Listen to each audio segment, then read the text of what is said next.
Gene Medica General Memo. Rakesh Chandrasekhar. March 16th, 2015. The cursory observations from Kyle Arrington's field reports and preliminary data suggest we might be on the right track. I had a bulk of the samples collected by the expedition sent for sequencing and analysis. Apdyne is waiting for our results before they can proceed with their own work with their amplifiers and transceivers, but the merger is slowing everything down on their end. The portion of samples that were sent directly to the test labs are showing promise. The fail points of MR1 through MR1 331 aren't an issue with MR 332. Transmissibility among mammals via spore burst and secondary pathways is still lower than our target, however. Gene Medica General Memo. Rakesh Chandrasekhar. March 17th, 2015. I talked to Rakesh Patel from Apdyne into loaning us one of their new transceivers. It'll be set up by tomorrow, which is perfect, because the sequencing and analysis on MR 332 will be available tomorrow morning.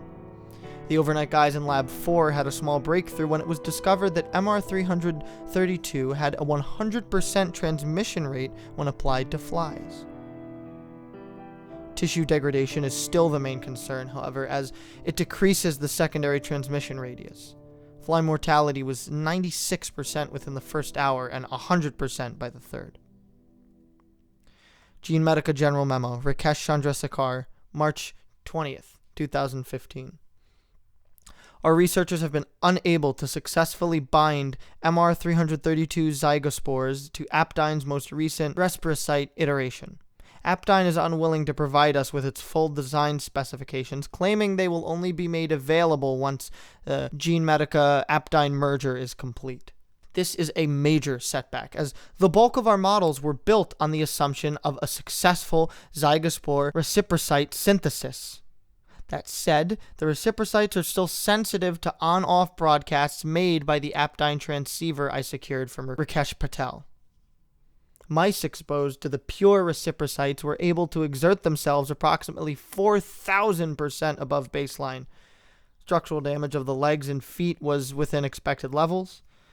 This percentage will need to increase exponentially to meet the modeled goal. Gene Medica General Memo. Rakesh Chandrasekhar, March 23rd, 2015. There have been suggestions that the failure of zygospore and reciprocyte synthesis can be mitigated by our homeoengineering technologies. While I understand the thought process behind the suggestion, I'm uncertain about its overall feasibility. It would require significant, stealthy acquisitions of hospitals, blood banks, and other medical facilities using capital beyond what Gene Medica has available. I'll suggest looking into this again after the merger, but considering the cost and the enormous risk involved, I'm not increasing our homeoengineering budget. We will continue working on the synthesis. Gene Medica General Memo. Rakesh Chandrasekhar, March 24th, 2015. Apdyne sent us their preliminary results on our model-based zygospore reciprocyte synthesis and the model's receptivity to early PHZ transceiver signal models. As predicted, the reciprocytes embedded within the spores and will take complex commands while inside a host.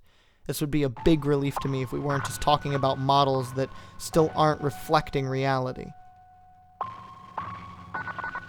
Confidential. Gene Medica Emergency Memo. 11A access only. Rakesh Chandrasekhar, March 25th, 2015.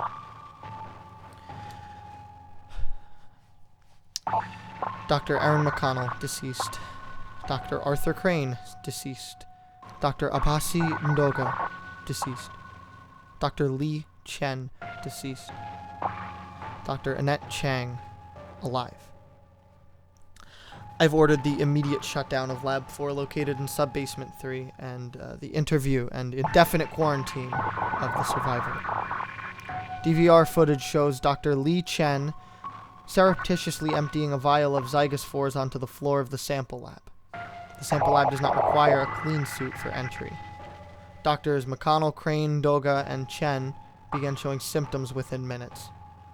Dr. Crane was able to sound the alarm and initiate a lockdown before being overcome.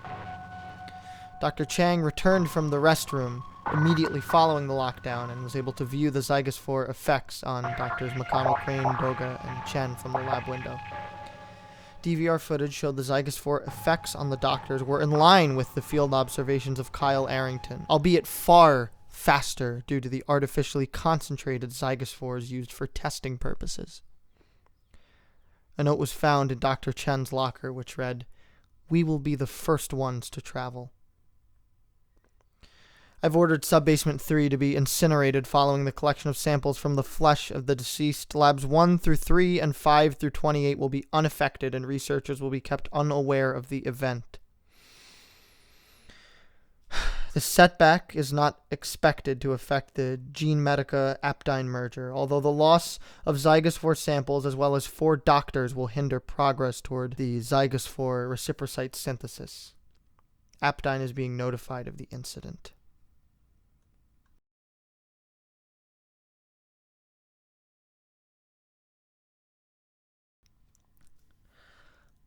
I'm one of the victims of the hypodermic needle assaults over this summer. Kara Yvette Bernard. It was the first time my name was ever in the newspaper. My name was among 51 other women, 66 total victims, 51 of whom allowed the media to name them. We did it in some spontaneous show of solidarity, as if we'd formed some kind of connection because of our victimization. It wasn't too long before the physical damage of the assaults began to manifest. The media wouldn't go into detail, but it was easy enough to find online. Mania, hypersexuality, skin deterioration. Not a single doctor could identify what our injections contained. Aside from the needle marks themselves, there wasn't any sign that we'd been injected with anything at all. But as time went by, more of the women began to succumb to the effects, and my terror and dread turned into confusion. After 3 months, I was the only one still alive. My doctor suggested I was immune to whatever the injection had contained. I didn't have any reason to doubt his suggestion, but there was still too much uncertainty to give me any relief, and now, almost half a year after the attack, I knew it was right to deny myself that relief. I started hearing voices. I was on the couch eating my dinner. The television was on. At first, when I heard, "Can you hear this?" I thought it was the TV. And then the voice said, "Kara, can you hear this?" You have to realize, after what happened over the summer, I've been terribly skittish. I panic at the drop of a hat, and I've been on disability since the attack. No, when I heard someone say my name last night, and it was so loud and clear that it was like someone else was in the room, I nearly passed out. But I knew no one was around. The place was empty aside from me. Just like how it's been for the last 4 months. "Kara, please reply if you can hear us." I whispered that I could. I heard talking in the background. I couldn't make out what they were saying. The next part, though, came through without any ambiguity. "Drown yourself." I didn't move. I knew it had to be an effect of the injection. "Fill the bathtub and drown yourself." And that was when I started to cry. The voice kept repeating the command. The tone was calm and seductive. And then, as I bawled and begged whatever it was to leave me alone, my body started to move on its own. I had no control over anything, not even my voice or my eyelids. My body stood, walked over to the bathroom, and began to fill the tub with water. Internally, I was shrieking and sobbing and trying to plead with whoever was doing this to me to stop. All it did was repeat what it had been saying. Fill the bathtub and drown yourself. When the tub was full, my body stepped into the warm water. And even though I tried to fight as hard as I could to break away and not be forced to do whatever they were telling me to do, I sank to my knees, sat cross-legged, and then dropped face down into the tub. My body didn't allow me to take a breath before I plunged in. While I panicked inside, a body whose autonomy had been stolen, I readied myself for the moment my lungs would give out and I'd inhale, filling their entire capacity with bathwater. I imagined sucking in the water and reflexively coughing it out, only to refill my lungs again and again as I gasped until I was just a corpse to be found by the landlord. But the gasp never came. My panicked heartbeat thumped in my ears while I stared at the bottom of the plastic bathtub. There was no pressure in my chest. The only pain I felt was from the cramping in my legs from being tucked underneath me. What does it feel like? I could talk again, but I still couldn't move. "Help me," I gurgled as bubbles floated by my wide eyes on their way to the surface. There was still no pain in my chest or any compulsion to inhale. It had to have been 2 or 3 minutes since I went under. What does it feel like? What does it feel like? What does it feel like? The question repeated over and over in my head. Eventually I answered. "Like I can breathe underwater." The reply was instantaneous. Are you actively breathing? Are you inhaling and exhaling water? I considered the questions and I changed my answer. "It feels like I don't have to breathe anymore." There was a silence inside my head that was broken by the sounds of my heart beating and my stomach processing my dinner. You have 8 days. We will come to see you at the end of it. Please drink the bathwater periodically to stay hydrated and adjust the water temperature to avoid hypothermia. I noticed I could move my left hand, arm, and shoulder again. I reached out of the water and tried to pull my head up by my hair. It was as if I weighed 1,000 pounds. When I tried to reach for the plug to empty the tub, my arm flopped lifelessly in the water. After a minute, I regained movement. I fumbled for the faucet and turned the water on and off. For 8 days, I remained underwater. My legs had gone numb. On the 4th or 5th day, I tried to run the water and overflow the bathtub with the hope that a neighbor would notice and alert the landlord. I lost control of my hand for a while after that. And the water grew dirty as the days went on. I stopped drinking it. I lost control of my mouth and throat and was forced to consume a certain amount every day. On day 8, my chest began to burn. As soon as the feeling registered, I had control over my entire body again. I carefully extracted my stiff body from the tub. I remained on my back, staring at the bathroom ceiling for a while, and the smell of the room prompted me to start moving, and I showered the filth off of myself while looking down at my severely water-damaged body. I dried myself carefully, noticing skin coming off as I did. I thought back to the online reports of the other injected women, how their skin slothed off their body in bloody, sticky clumps. But mine wasn't like that. There was no blood, only raw, pink skin. It took me a while to move into the kitchen, where I grabbed a box of cereal and started shoveling handful after handful into my mouth. The skin on my lips split wide open with the first handful.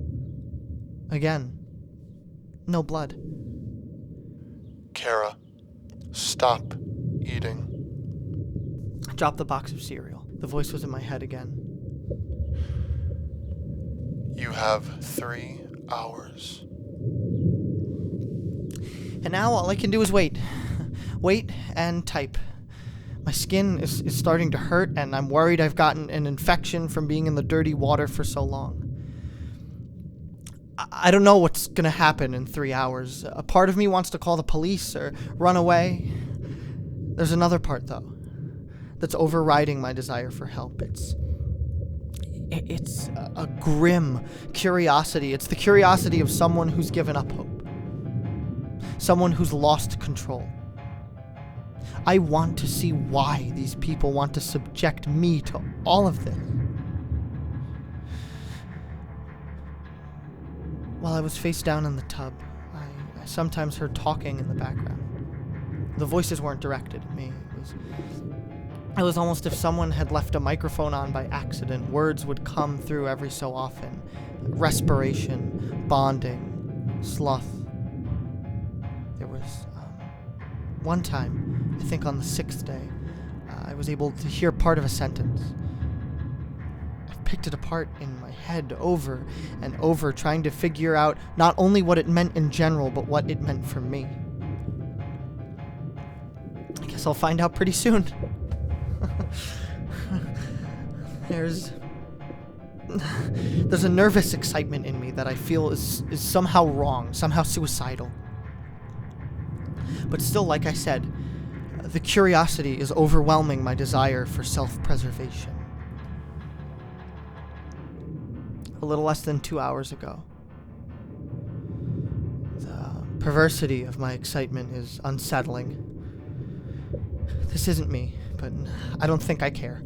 All I care is that in a couple hours, I'll learn what they meant by successful underwater, but it will be entirely different in the vacuum of space.